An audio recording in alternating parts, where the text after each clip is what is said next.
Hi, my name is Rob. I'm an optometry intern here at the school. I will graduate in 2016. And today I have a patient who is an 80-year-old divorced white female. And she's coming in with a chief complaint of she's questioning if she's taking her meds at the right time and if the side effects are causing dry eye problems and symptoms. So here today is my partner. He's going to help me with the medication side. My name is Chris. I'm expected to be a pharmacy graduate in 2015. So Rob informed me of a patient coming in, an 80-year-old female, divorced LH, who initially presented to her PCP in 2007 with complaints of polyuria, polydipsia, and lethargy. A blood sugar level was done on the patient and it was found as 276. This was postprandial, and just with the signs and symptoms and the level that she was given in terms of her sugar, she was diagnosed with diabetes. An A1C was conducted, but those values were not available to us. The PCP instructed her primarily to use diet as a major way to control her diabetes. He didn't want to give her any medication or pharmacologic therapy initially. She came back at another visit, assumedly within the next year, and was recorded with an A1C of 8.1 and an additionally elevated blood glucose level. At this time, the physician recommended metformin, 500 milligrams, started QD, and it was further titrated up to BID. And insulin glargine, Lantus, was injected subcutaneously every night, starting at 10 units, which is now currently at 12 units every night. The patient's A1C went down at the most recent visit back in December to 6.6 and was more controlled at a blood glucose of 156. Overall, the patient's record we are reviewing, and was there any pathological history I didn't elaborate on? Just no diabetic retinopathy, proliferative stage, and the macular degeneration was on the early side. Okay. So hasn't progressed very far. So Okay.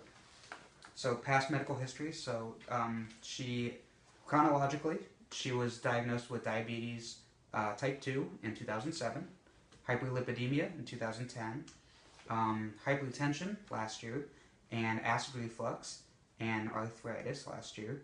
And she has had dry eye symptoms, and she said they've been progressing a little bit as of late, but not too bad. Okay. Past surgical history is pretty non-contributory, but just for completeness sake, she had tonsillectomy done long ago, wasn't recommended or remembered of the date. Hip replacement in 2012. Familially, she has a history of a lot of the same conditions she has or share between her family.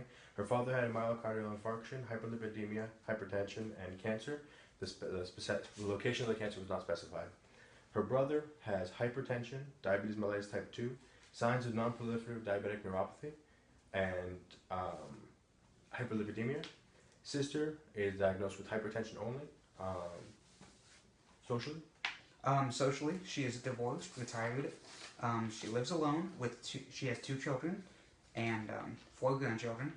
And her past alcohol use, she drank roughly 2 to 3 beverages a week, and she stopped drinking roughly 10 years ago.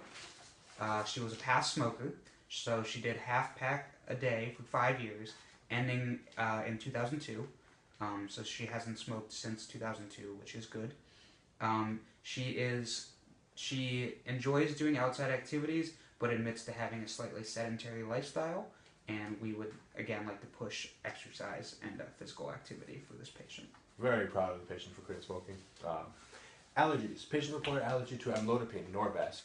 State that she received hives upon taking it and suffered itchiness for quite a few weeks afterwards. Generally, though, she indicated there were no other allergies, but that she had a tendency towards GI upset if medications weren't taken with food. Other than that, her current medication list is pertinent for rosuvastatin, 10 milligrams every evening. This is for her hyperlipidemia. Metformin, glucophage, 500 milligrams BID, along with insulin glargine, Lantus, injected every night, 12 units, subcutaneously. Both of these are for sugar control and diabetes in general. She's on ARIDS 2 formula, which is, as explained to me, a multivitamin for age-related macular degeneration, and lubricating eye drops, brand name Refresh, 1 drop instilled as needed for dry eye. Did you have anything to elaborate on those 2 medications? The ARIDS 2 formula and the lubricating eye drops. The lubricating eye drops are over the counter. They are preservative free. She instills them only when she needs them and she's having a symptom flare up. That was instructed to her by her optometrist, and she started using them last year.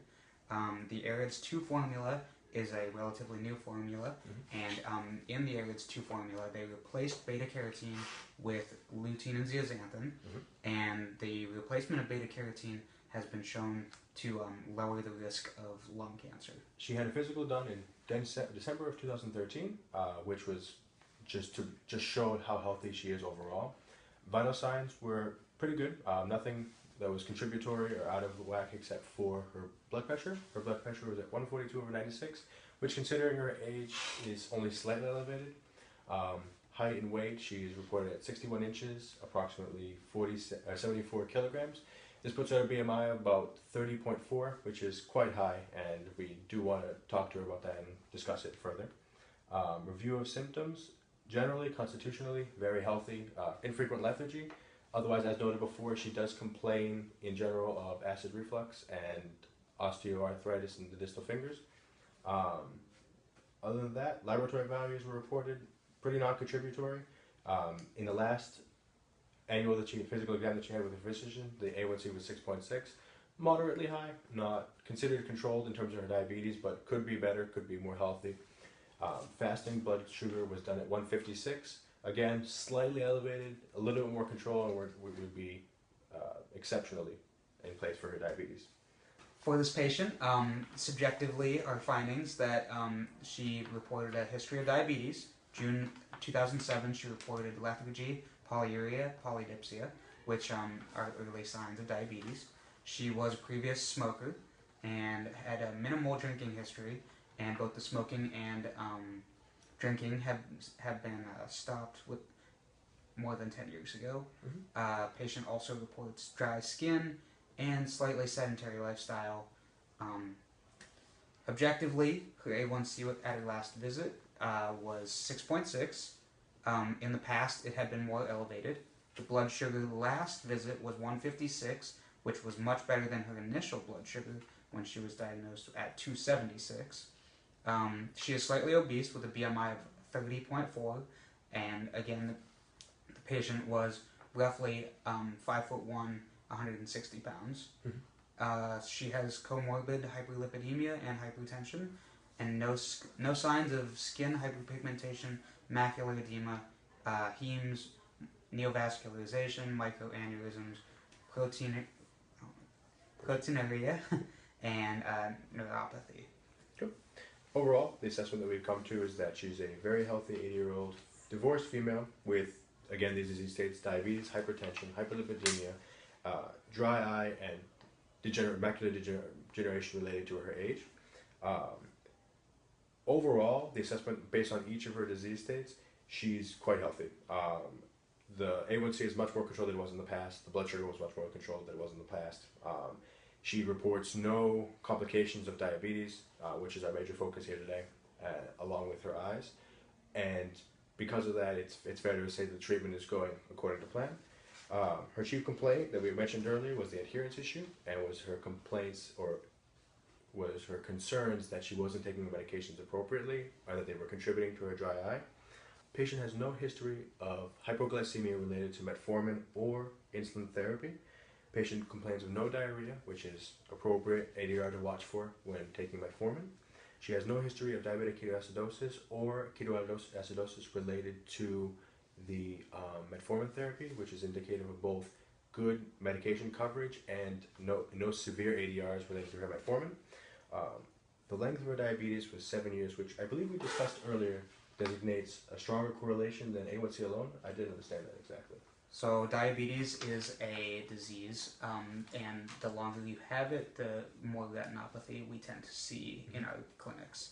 And she has had diabetes 7 years, and about 20-25 years, pretty much everyone, you'll see some retinopathy changes. She doesn't have any retinopathy changes now, but in 10 to 15 years, we might see some more progression to that. For her age-related macular degeneration, which we did specify earlier that she had, she's taking the AREDS 2 formula and Refresh lubricating eye drops. The Refresh is more a symptomatic approach to her dry eye, and to ensure that overall that she's not irritating the eye or causing any risk for inflammation.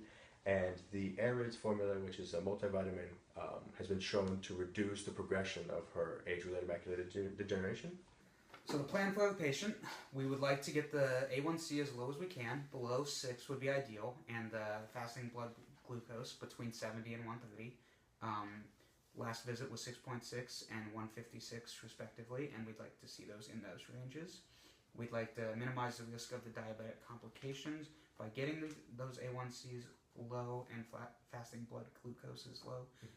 We'd like to reduce the symptoms of the dry eye, reassure the patient that the medications are, in fact, she's taking them when she's supposed to be taking them, and then we'd like to push the quality of life changes, such as reduce weight and promote activity. Pharmacologically, I would like to increase her metformin from the current dosage of 500 milligrams twice a day to 1,000 milligrams twice a day. Doing so would further push her A1C lower. It also might help and promote weight loss. Overall, it would be better glycemic control for her, which is one of the main points of our goals today, our plan today. Additionally, after titration of her metformin was conducted, which should be done about 500 milligrams additionally per day every week, as long as diarrhea doesn't develop.